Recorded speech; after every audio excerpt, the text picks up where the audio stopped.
Ahí ustedes saben que grabé el primer Zoom, pero el segundo creo que no lo grabé. Igual mañana yo hago otro Zoom, les voy a pasar el primero y el tercero, y va a quedar una parte entre medio que no grabé. Me entreveré porque tanta cosa. Yo, sí, de esta tercera tarea yo subí un link, pero estaba en la primera parte, pero esta última parte no. ¿Tá? Pero yo igual mañana doy otra clase. Lo que le estaba diciendo a las compañeras, que yo grabé la primera parte, pero la segunda no la grabé. Y esta viene a ser la tercera parte, así que yo le voy a pasar lo que grabé y voy a pasar la clase de mañana, que mañana como tengo presencial voy a volver a dar prácticamente lo mismo. O sea que ustedes fíjense y bueno, les iré pasando. Bueno.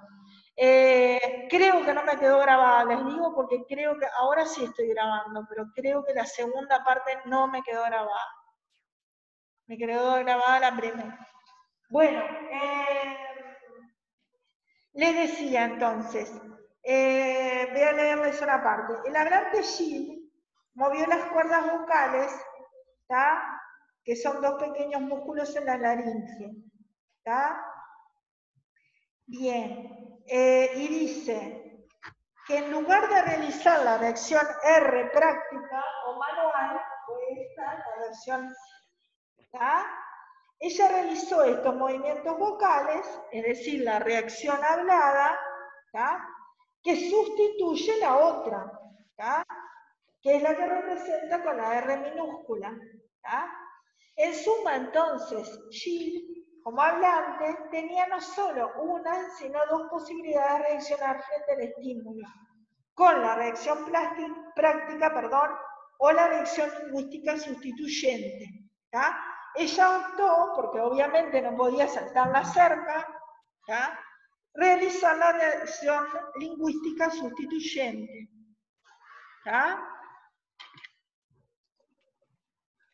Bien, después habla de las ondas sonoras, que Jack oyó las palabras, al oírlas actuó en Jack el estímulo, ¿tá?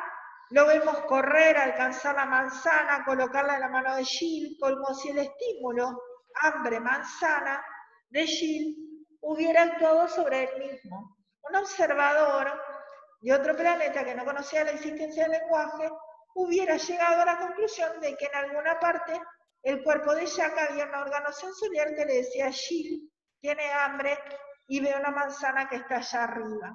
¿Tá? Es decir, ahí lo que está reflexionando es cómo el habla sustituye en el otro esa necesidad, y aunque él de repente no hubiera tenido ganas de comer la manzana, lo hace como si él fuera Jill, es decir, por ese lazo de unión entre ambos, ya sean hermanos o pareja, lo que fuera, él hace lo que la otra persona hubiera querido. ¿Tá? Bien, entonces ese estímulo práctico, ¿tá? Y el lingüístico sustituyente, entonces hace el estímulo práctico,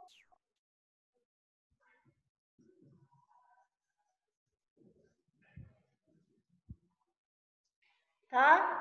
Y la reacción,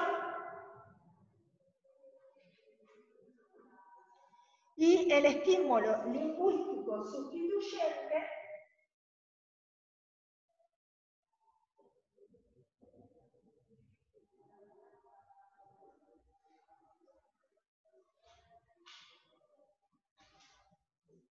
¿sí? Con justamente la reacción.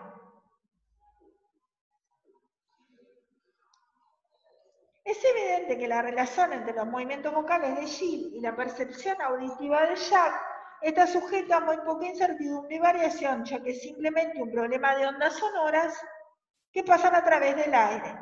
Si representamos esta relación con una línea de puntos, entonces podemos representar las dos formas humanas de responder frente a un estímulo por medio de estos dos diagramas. Reacción muda E a R, y reacción condicionada por el habla. ¿Tá? Reacción muda.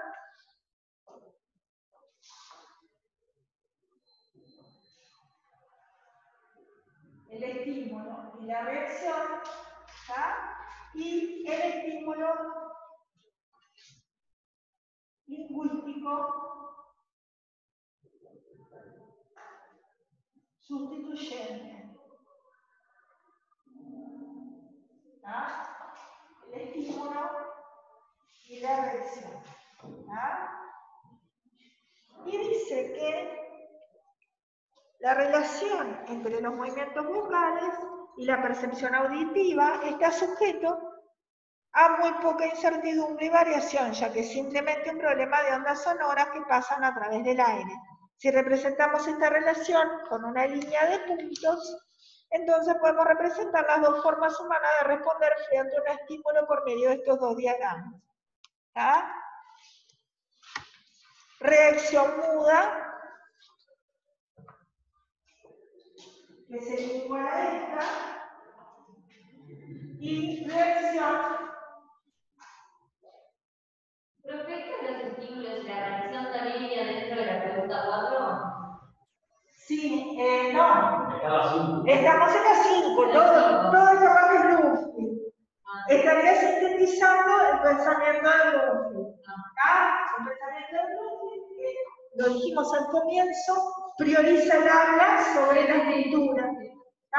Dijimos unas cuantas ideas, y después ahora veremos que lleguemos a una conclusión. Y la conclusión que da él, en base a este estudio que él hace, ¿no? Por eso lo seguimos. Reacción condicionada por el habla. Tenemos entonces el estímulo, la reacción, ¿tá? Hablada, el estímulo en el otro, la reacción. ¿Vieron? Es decir, que tenemos la parte hablada, nos daría un intermedio entre ese estímulo y esa reacción. Dice, la diferencia entre los dos tipos es evidente.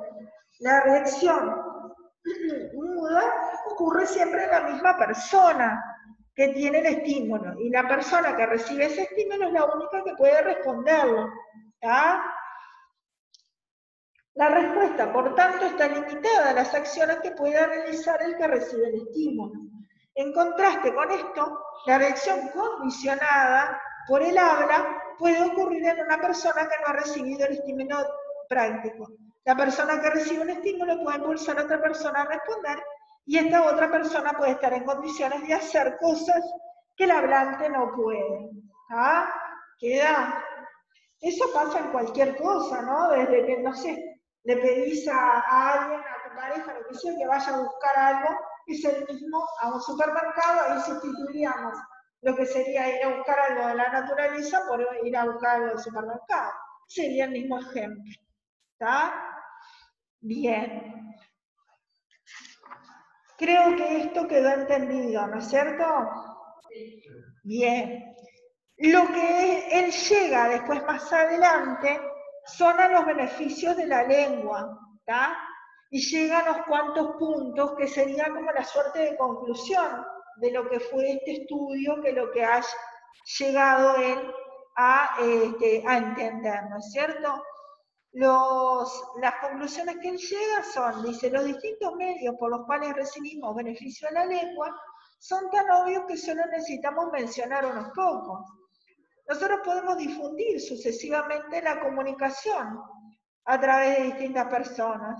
Así, por ejemplo, cuando algunos granjeros o comerciantes dicen queremos un puente sobre este arroyo, la petición puede ser transmitida a través del Consejo del Pueblo, de una legislatura de Estado, un departamento de caminos.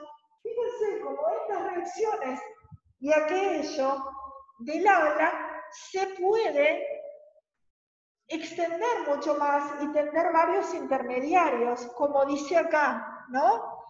Dice, la oficina de un contratista, pasando a través de muchos hombres y hablantes, y en muchas etapas, hasta que al fin, en respuesta al estímulo original de los granjeros, un cuerpo de operarios realiza los movimientos reales para construir el puente como respuesta práctica, muy relacionada con este carácter de la lengua de poder transmitir por etapas.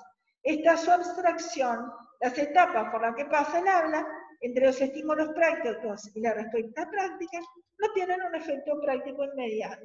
Por lo tanto, estas etapas pueden ser de cualquier tipo, siempre y cuando vuelvan a adquirir la forma correspondiente antes de que se proceda a la respuesta práctica final. El ingeniero que proyecta el puente no tiene por qué mezclar las vigas y palancas reales. Él trabaja simplemente con formas de habla, tales como las cantidades de cálculo. Si comete un error o no destruye ningún material, todo lo que necesita es reemplazar la forma del habla mal elegida por una apropiada. En esto yace el valor de hablar consigo mismo o pensar. ¿Ya? Bueno, y hasta que finalmente llega el puente a tener esa consecuencia, es decir, que ese estímulo y esa respuesta tuvo una sucesión de intermediarios donde se llegó a tener lo que quería el primero que lo solicitó. ¿Ah? Otra conclusión es que llega es que el género humano habla muchas lenguas, un grupo de hombres que usa el mismo sistema de señales habladas es una comunidad lingüística. Evidentemente el valor de la lengua depende de que los hombres la usen del mismo modo. ¿tá? Ahí enfatiza el rasgo justamente relacionado un poquito a lo que vimos hoy del autor anterior, del primer autor de Ferdinand de Saussure, del hecho de que todo el mundo, para entender lo que se dice, tiene que hablar del mismo modo con la misma lengua, si no, no se entendería. ¿Ah? Después habla de los niños, no sé si lo llegaron a leer, de cómo adquiría las palabras los niños, ¿tá? Que bajo estímulos va repitiendo los sonidos, imitando, después cuando necesita algo va diciendo, ¿tá? Y llega a que hay dos teorías de la conducta humana, ¿tá? Hay una teoría mentalista, que es la más antigua, que dice que esta prevalece en la opinión popular, es decir, que es la opinión más, digamos, común, y entre los hombres de ciencias supone que la variabilidad de la conducta humana se debe a la interferencia de algún factor no físico, un espíritu, voluntad o mente que está presente en cada ser humano. Este espíritu, de acuerdo a la visión mentalista, es enteramente distinto de las cosas materiales y en consecuencia sigue algún otro tipo de causalidad o ninguna en absoluta. El que Gil hable las palabras que use dependen entonces de algún acto de su mente o voluntad. ¿Tá? Y como esta mente o voluntad no sigue las normas de sucesión, secuencias de causa y efecto del mundo material, no podemos predecir sus acciones. ¿Tá? La teoría materialista, una es mentalista, esa primera es mentalista, la otra es la materialista, mecanicista, muy bien, supone que la variabilidad de la conducta humana, incluyendo el habla, se debe solo al hecho de que el cuerpo humano es un sistema muy complejo. Las acciones humanas, de acuerdo a la visión materialista, son parte de secuencias de causa y efecto, es decir, que basaría todo solo en la causa y efecto. No en la mente. ¿Tá? Bien. Después termina hablando un poquito de la afasia, que son disturbios en la formulación verbal, en las respuestas, ¿tá? Y habla de diferentes tipos de afasia, que eso ya no interesaría, ¿tá?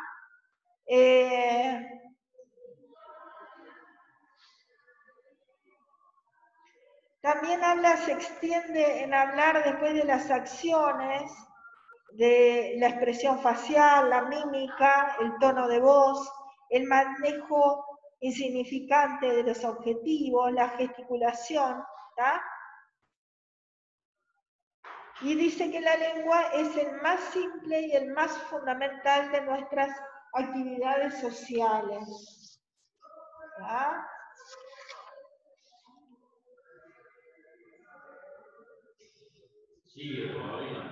Sigue todavía un poquito más y da algunas conclusiones. Por ejemplo, lo de la fascia no nos interesaría. Esa parte, no, lo de la fascia no. Si querés, las teorías esas que mencioné, sí. Y si querés tener una idea del aprendizaje por parte del niño, también. Sí, eso está ahí. Y después, nada, este final, una conclusión final de la parte de lo que hace de la sociedad, ¿no? Después habla hasta una parte de la relación con el dibujo. En algunas partes del mundo el dibujo ha dado lugar a la escritura. Los detalles de este proceso nos ocupan más tarde. Eso como que tampoco sería muy... Las ideas centrales son las que manejamos, ¿tá? Y el hecho de el estudio de este estímulo que sigue para llegar a través de otros a la reacción, ¿no? Y eso es lo que fundamentalmente hace funcionar a la sociedad, dice él, ¿no? Es decir, que a través de este proceso se daría ese funcionamiento a través del habla, funcionamiento social a través del habla, ¿cierto? Bien, no sé si queda alguna otra pregunta, aunque sea de otro repartido o algo, si me quieren... Realmente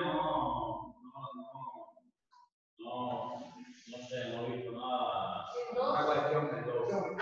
En el 2, yo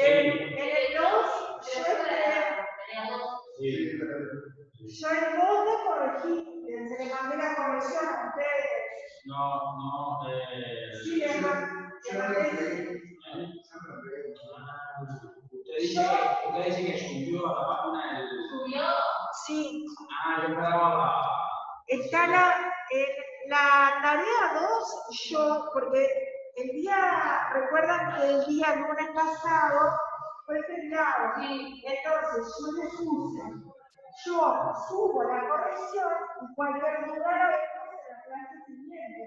Pero era la corrección total como para que ustedes, por eso les digo, deben escuchar la corrección para hacer eso. Yo vi eso, pero ya cuando usted puso eso ya yo había hecho la tarea, ya digo, bueno. Sí, iba a ser bien. Exacto, porque tenía una fecha de... Claro.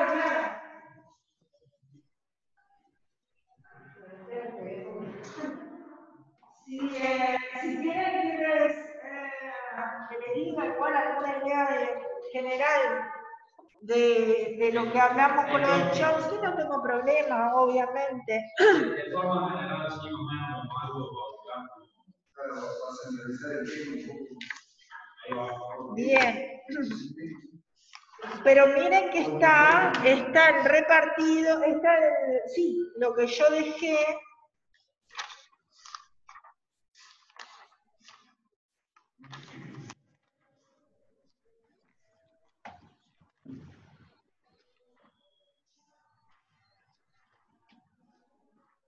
Está lo que yo le di a los compañeros, está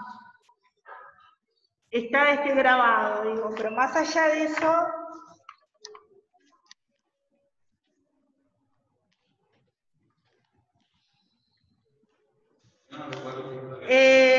de lo que decía la tarea 2 era resumir las ideas fundamentales del repartido 9 de Chomsky.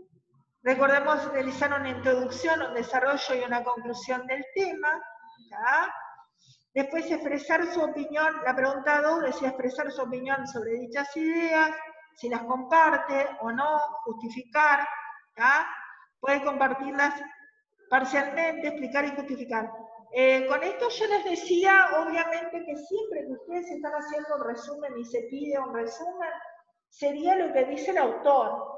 Y no combinar, porque hay gente que parece muy obvio, pero lo hace, mezclar el resumen con la opinión personal. No, cuando yo les pido, en la pregunta 1 era solo el resumen de las ideas de él, más allá de que vos te parezca bárbaro o no.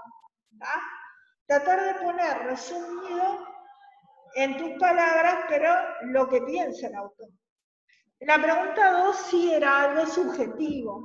Subjetivo en el sentido de me parece bien, me parece mal, y ahí sí que ninguna respuesta iba a estar mal, porque ustedes pueden tener siempre que lo justifiquen, pensar o a favor o en contra del repartido que están leyendo por supuesto.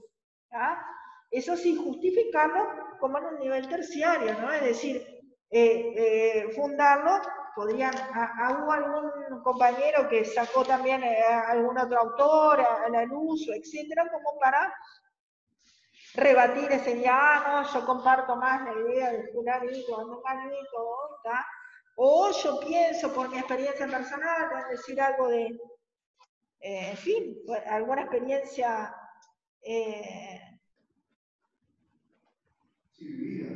sí, bien.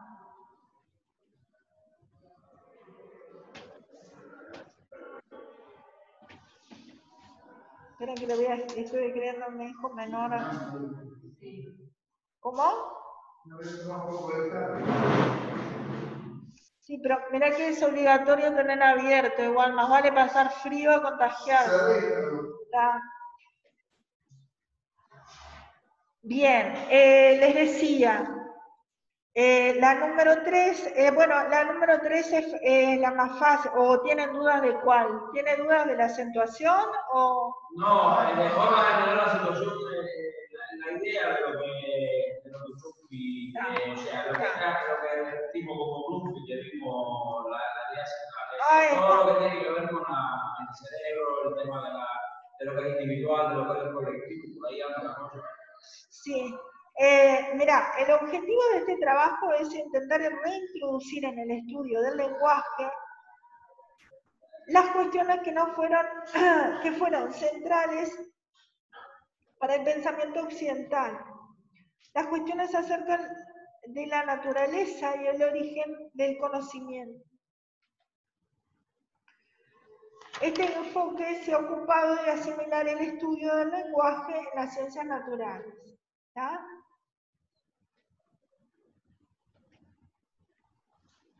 Él va estudiando y hablando de diferentes formas que se obtuvo, que se pensó de obtener el conocimiento. Habla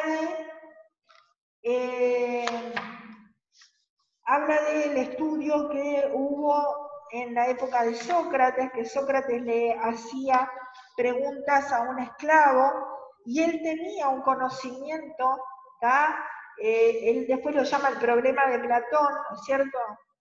Que justamente tenía un conocimiento, este joven esclavo tenía conocimiento aun cuando no tenía ninguna experiencia relevante para derivar tal conocimiento, es decir, que nunca había estado en contacto con una sabiduría ni con alguien que le dijera cómo eran determinadas cosas y sin embargo él tenía idea de elementos de la realidad que había...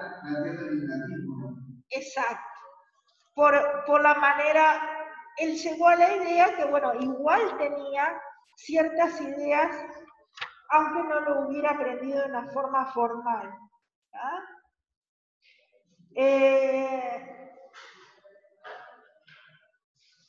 Y se basaba en la observación. Ahí está.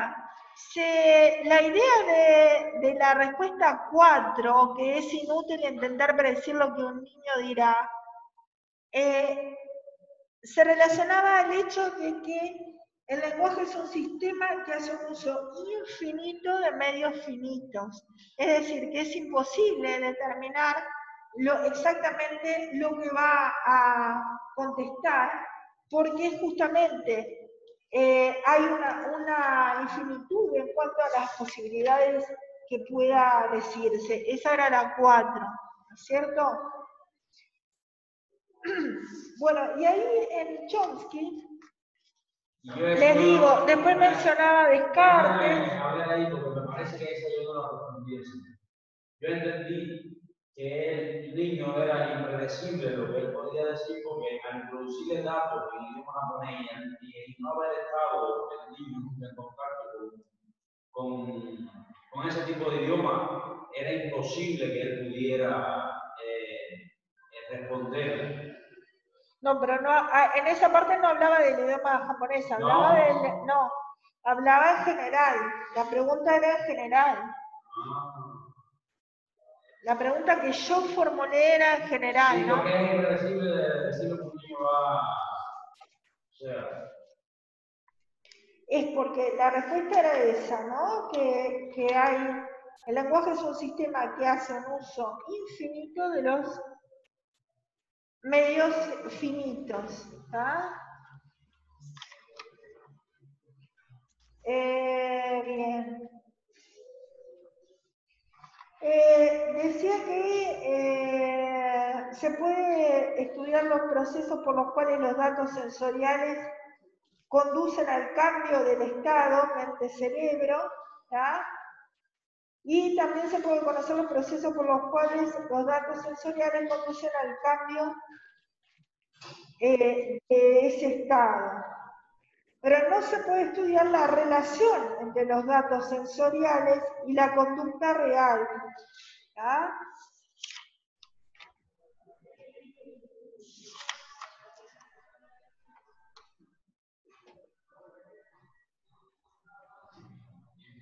Después hablaba de la parte de lo que era el experimento de ese ciego que tocaba con un bastón un objeto, y decía que al principio tenía la idea como que ese objeto estaba tal cual en la mente, y después Descartes propuso una teoría representacional en la mente, ¿tá?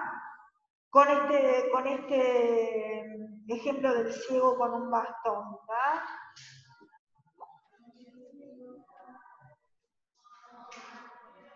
Es una representación mental del cubo, ¿tá? Una serie de estímulos afectan la retina y entonces la mente forma ideas que proporcionan la representación de los objetos del mundo externo.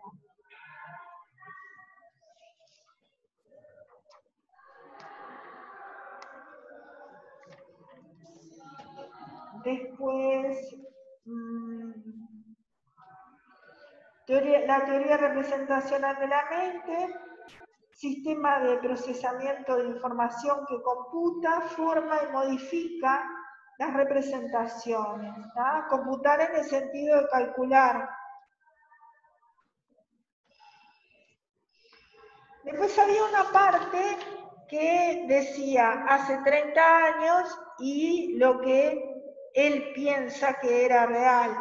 Entonces, ojo, porque algunos se entreveró y en realidad las respuestas que él da al principio dice que eran válidas hace 30 años. Ojo, 30 años desde que él escribe.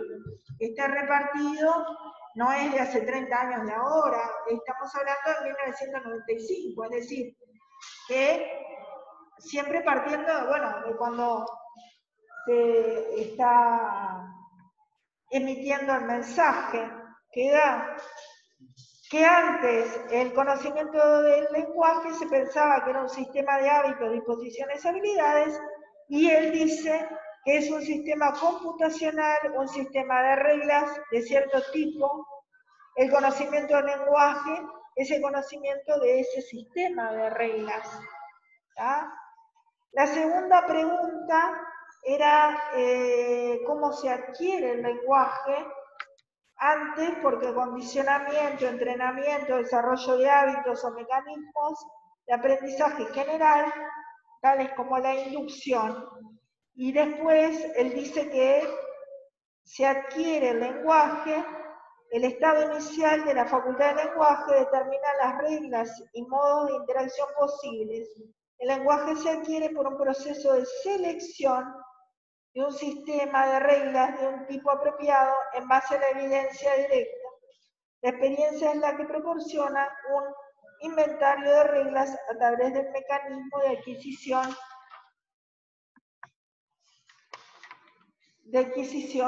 del lenguaje. Y la tercera pregunta era cómo se la usa. Hace 30 años el uso del lenguaje es el ejercicio de una habilidad semejante a cualquier otra, ¿tá? Por ejemplo, como andar en bicicleta. Y lo que él dice fue que el uso del lenguaje es una conducta gobernada por reglas, ¿tá? Y las reglas forman representaciones mentales que se incorporan al habla y a nuestro entendimiento. Una oración se comprende y analiza por medio de una búsqueda sistemática en el sistema de reglas del lenguaje en cuestión. ¿Tá? Después menciona algunos principios.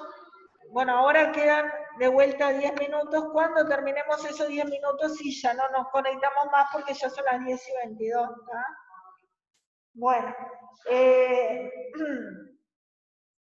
les decía, principio de control del sujeto, hace un ejemplo en inglés que es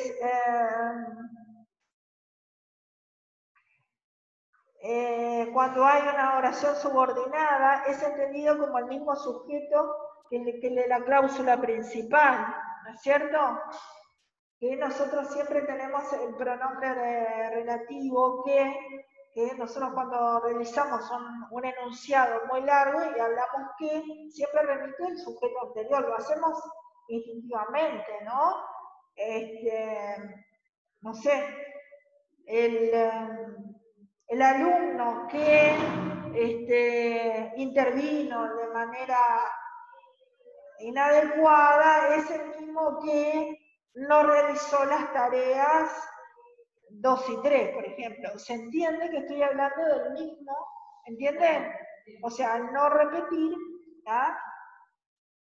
Ese es el principio del control del sujeto. Después el principio del pronombre vacío es que en general, y que lo nombra en inglés, pero en español también se da, que da John ate an apple, ¿tá? Que era, por ejemplo, Juan comió una manzana, siempre pensamos ese lugar vacío que, bueno, algo comió. ¿Entienden la idea? El principio de inversión, es decir, como que completamos la idea los hablantes. El objeto de la cláusula es entendido como sujeto que el verbo, perdón, como el mismo sujeto que el del verbo principal, y el sujeto de la oración subordinada es un pronombre vacío que se refiere a otra persona. Bien. Sintetizar un poco esos elementos, ¿no es cierto? En esa parte histórica que habla de Sócrates, de Descartes, después sintetizar la parte de los 3 elementos que dije, esas 3 preguntas principales, poner lo que antes se pensaba y lo que él afirmaba que pensaba, ¿tá? Y bueno, estaría también por ahí, porque era muy extenso repartido. Son extensos. Lo que pasa es que el 5 canilla. Sí, digo, 5 carillas. 5 carillas. Sí, Sí, 5 carillas. No, En igual. 5 no hay, no hay 7. No me di cuenta. Yo creo que había uno al principio que decía 3 carillas. Una tarea al principio que decía. La primera que hicimos, no sé. Me parece, pero No, yo. 5, eran 2. No, violé todo el tiempo, porque digo, si son 8, son unos cuantos hojas por repartido. Digo, no va. Mucho que sintetice, y más o menos lo que he dicho acá es lo que sinteticé. Y de ahí sinteticé y me quedaron en 7 o 8. No sean problemas. Después habla de los inputs y los outputs. Pueden sintetizar algo de eso también. Pero siempre tendiendo a la síntesis, ¿no? Es mucho, Yo profe. igual lo de la yo se lo pregunto, o sea, en el punto de vista En fila de. No sé si queda alguna otra pregunta o algo más. Si no, en principio yo les pasaría estos 2. Al final ya les reitero, grabé el primero y el último, pero en el medio me parece que no quedó. Porque